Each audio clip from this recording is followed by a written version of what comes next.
પૈસા ક્યાં છે? હું તમને દાખલા આપું ચાર, તમને તરત જ સમજાય જશે કે પૈસા ક્યાં વધુ છે. આપણે મજૂરને કામ કરવા લઈ આવે, રોડ અહીંયા ખોદવો છે, ગટર નાખવી છે, તો એક મજૂરને કામ કરવા લઈ આવીએ તો એક દિવસની મજૂરી કેટલી આપીએ? એવરેજ 200 રૂપિયા. આખો દિવસ તડકામાં પરસેવો પાડે, એનો પરિવારના બાળકો તડકામાં શેકાતા હોય ત્યારે એને 200 મળ્યા. ઉદાહરણ યાદ રાખજો, પરસેવો જાત ઘસવાથી એક દિવસના 200 રૂપિયા મળે. મજૂરને પરસેવો પાડવાના એક દિવસના 200 રૂપિયા મળે. આ પહેલો દરવાજો.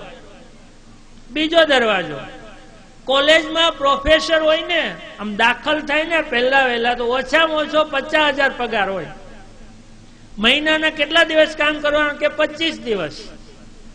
તો 25 દિવસના 50,000. તો પ્રોફેસરને 4 કલાક કામ કરવાના, પંખા ને એસી માં કામ કરવાના એક દિવસના કેટલા મળે?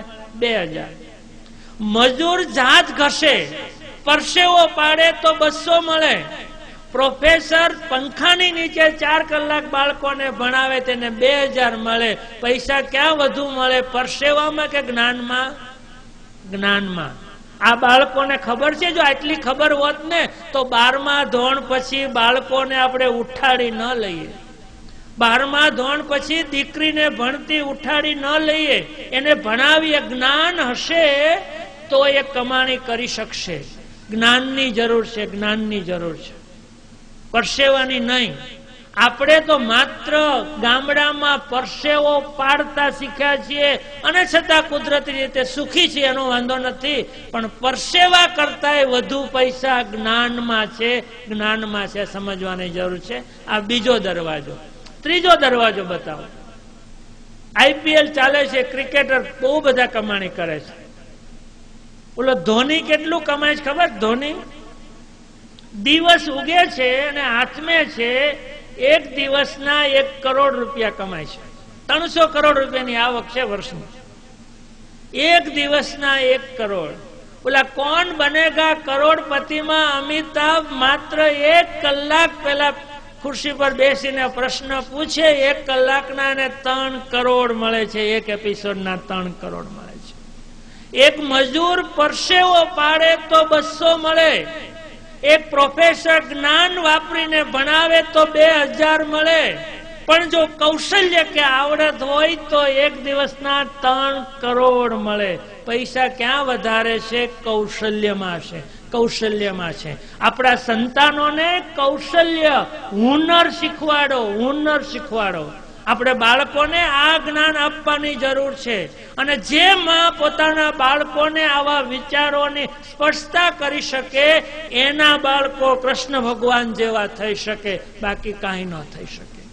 આ સમજવાની છે. અમારે સુરતમાં જનતા એપાર્ટમેન્ટ ઘણા બેઠા છે. જનતા એપાર્ટમેન્ટમાં દાદા એક બેન રહે છે, એ બ્યુટી પાર્લરનું કામ કરે છે. બ્યુટી પાર્લરનું કેટલું કમાતા છે ખબર? વર્ષે 1 કરોડ રૂપિયાની બેનને આવક છે. 1 કરોડ રૂપિયાની આવક છે.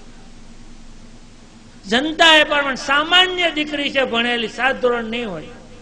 ગયા વર્ષે બેનને પૂછેલું મેં, બેન તમે એક કન્યાને લગ્નમાં તૈયાર કરો તો કેટલા લો છો? તો કે 25 થી 30,000 રૂપિયા એક કન્યાને તૈયાર કરવાના બ્યુટી પાર્લરના લે છે. 25 થી 30,000.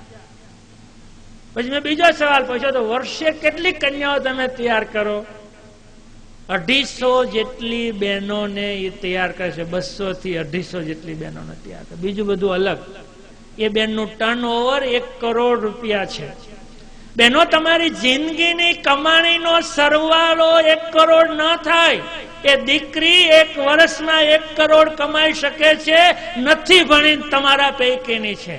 જીવનનો કંઈક હેતુ હોય છે, એ હેતુને બહાર લાવો.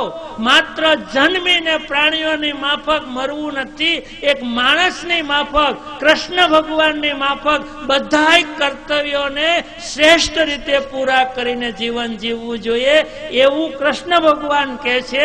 અને એટલે કૃષ્ણ ભગવાનની કથાના માધ્યમથી આ સતાસ્યા પરિવાર તમારા સુધી આ વિચાર મૂકે છે. આ ત્રીજો દરવાજો એક કૌશલ્ય, હમણાં ચોથો દરવાજો હોત ખુલ્લો છે, એમાં જવું હોય તો દીકરાઓને તૈયાર કરજો. ચોથો અહીંયા કથા હાલે છે તો મારા અહીંયા ફોટા હોત પડી ગયા, મારા ઘરે પહોંચી હોત ગયા છે. વોટ્સઅપ બહેનોને ખબર છે, વોટ્સઅપમાં કઈ નું ક્યાંય પૂગી જાય. 2 મહિના પહેલા વોટ્સઅપ નાનકડી કંપની છે, આ વોટ્સઅપ જેને શરૂ કર્યું એ $19 અબજ માં વેચાણી છે. આમાં જે વોટ્સઅપ આવે છે સોફ્ટવેર, એની કંપની થોડા દિવસ પહેલા $19 અબજ માં ખરીદાણી છે. બેનો કહે છે $19 અબજ એટલે કેટલા, નથી ખબર પડતી. એનું ઉદાહરણ આપું તમને. ભારતમાં સૌથી વધુ પૈસાદાર માણસ મુકેશ અંબાણી, રિલાયન્સ, એની સંપત્તિ $18 અબજ છે. આ વોટ્સઅપ $19 અબજ માં વેચાણું છે. એક આઈડિયા કેટલું કમાવી શકે. હવે તમને ખબર પડવી જોઈએ કે પૈસા ક્યાં છે. પરસેવામાં છે, જ્ઞાનમાં છે, કૌશલ્યમાં છે, એકાદા આઈડિયામાં છે. જીવનમાં જો છોકરાઓ કીધું આઈડિયામાં છે. બસ આટલી ખબર પડી ને તો મારી કથા સાર્થક છે કે જીવનને હેતુપૂર્વક જીવો.